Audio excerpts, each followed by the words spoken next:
¿Quiere decir que pueden resultar nulas? Sí. ¿Quiere decir que, como veíamos antes, puede ser materia de una declaración de nulidad? Por supuesto. ¿Y es una violación al contrato colectivo de trabajo? Desde luego que sí, porque en el contrato colectivo de trabajo se establece quién es el titular de la relación colectiva de trabajo y por lo tanto a quién le corresponde participar conjuntamente con el patrón en la regulación de las relaciones de trabajo. ¿Por qué? Ya se acabaron ahí las diapositivas y ya se me acabó la batería, así que tampoco las podría seguir viendo. Entonces, porque los compañeros de logística querían prender la luz. Entonces, quise traer a colación esta normatividad, seguro de que el punto que hoy día nos interesa a quienes tenemos algo que ver con el IEMS, pues es el tema de la bilateralidad.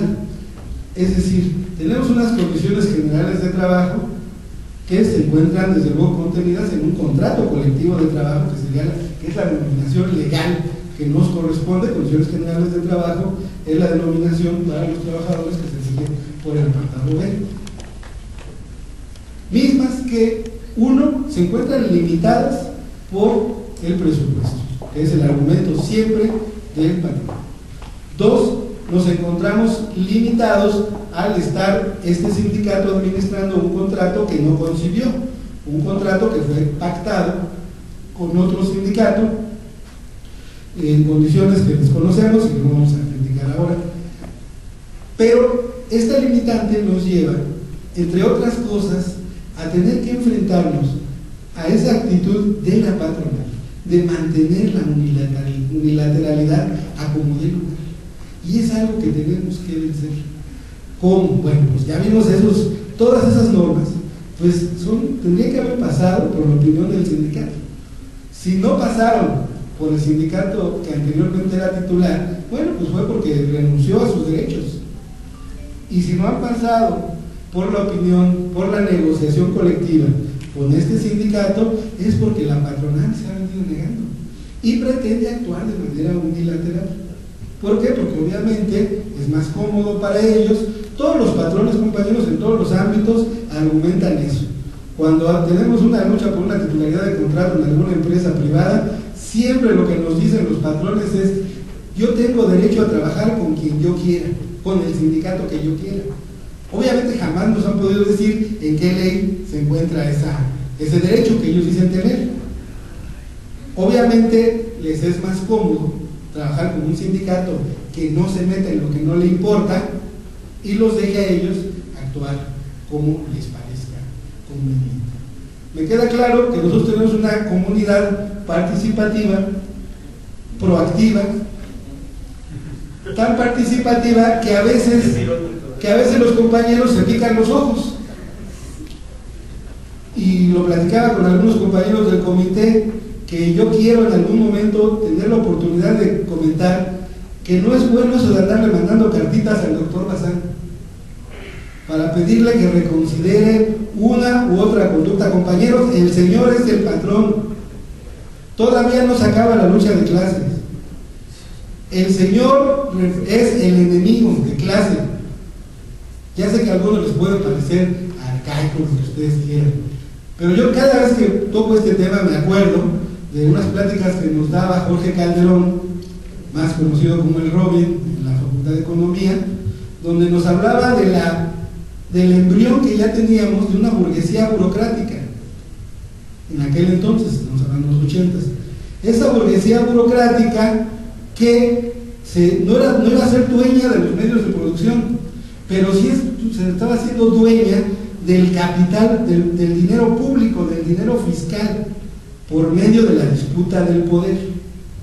Y en serio, hoy que uno los ha tratado, que ha tenido que negociar con ellos, queda claro, esos son burgueses burocráticos, que para mí son peores que la otra burguesía, porque la otra burguesía tuvo que matar a alguien, tuvo que heredar de alguien, y estos llegaron por medio de la lucha electoral y muchas veces ni eso, lo cual les hace sentirse dueños de determinada rebanada del pastel del presupuesto y los hace defender lo peor que los otros. Entonces, regreso al tema que me interesa, que es el de las cartitas. Tenemos una relación de trabajo con un señor que puso ahí a una persona que le conviene a sus intereses, y aunque nos diga que se los impusieron, bueno, pues se los impusieron porque le convenía a sus intereses, y por lo tanto chutan para el mismo lado, como decíamos en el fútbol, y por lo tanto nosotros no tenemos que pedirle por medio de cartitas que corrijan una injusticia. Platicando ayer con un compañero despedido, que obviamente me llevó sus 3 o 4 cartitas que ya lleva, yo les decía que si él se ha enterado de alguien al que le hayan resuelto su problema por medio de cartitas. Pues no. Y me acordé de otra frase que también uso mucho y que no va a ser la excepción.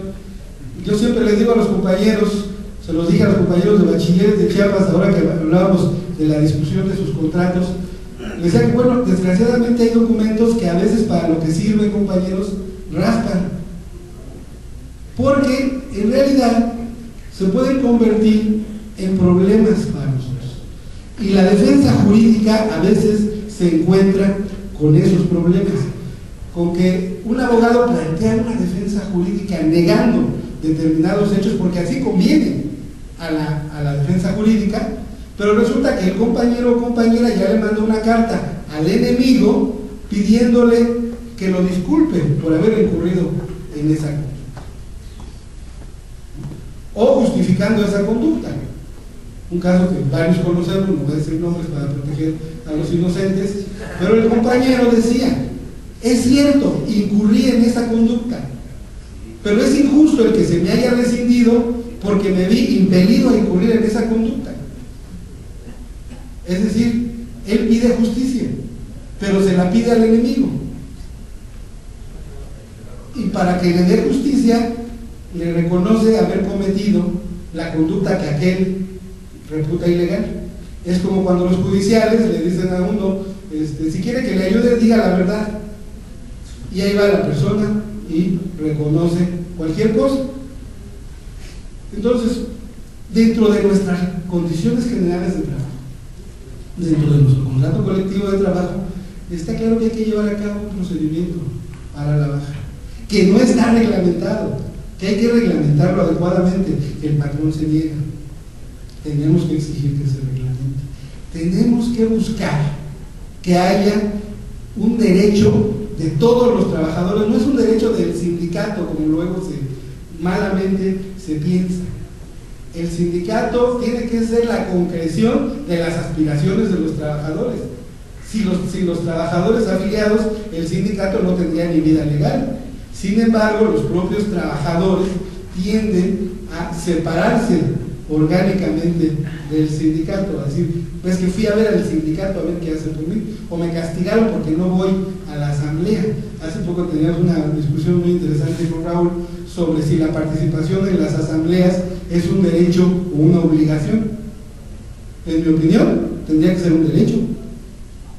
Es decir, porque es un derecho que tengo a intervenir en la definición de la vida de un organismo colectivo que tiene patrimonio del cual soy parte, que tiene derechos los cuales se me atribuyen y que tiene obligaciones que yo tengo que cumplir.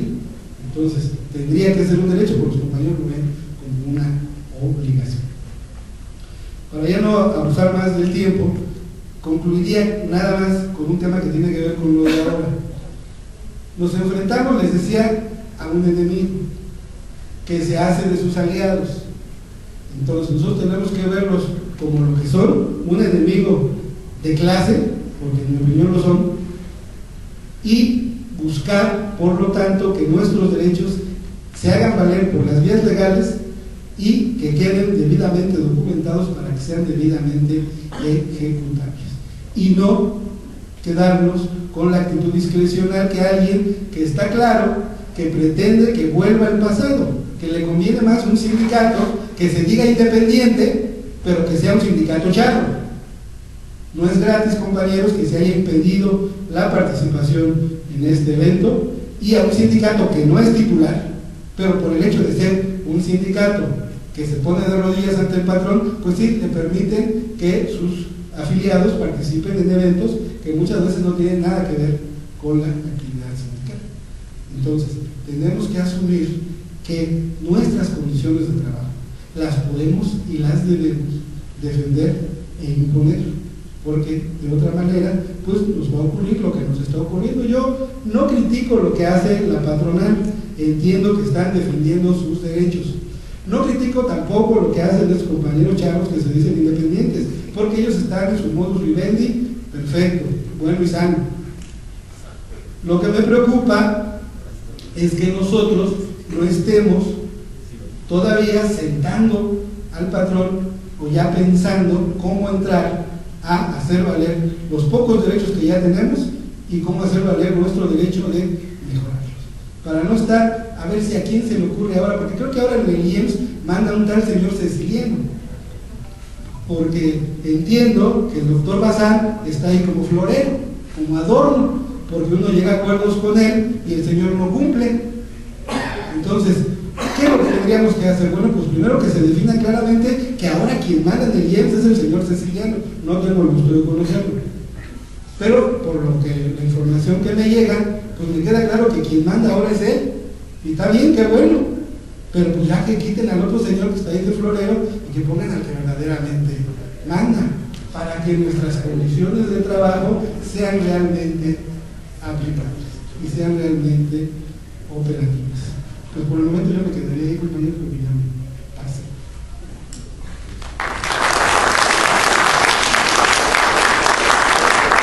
Pues agradecemos la participación del licenciado Pablo Frank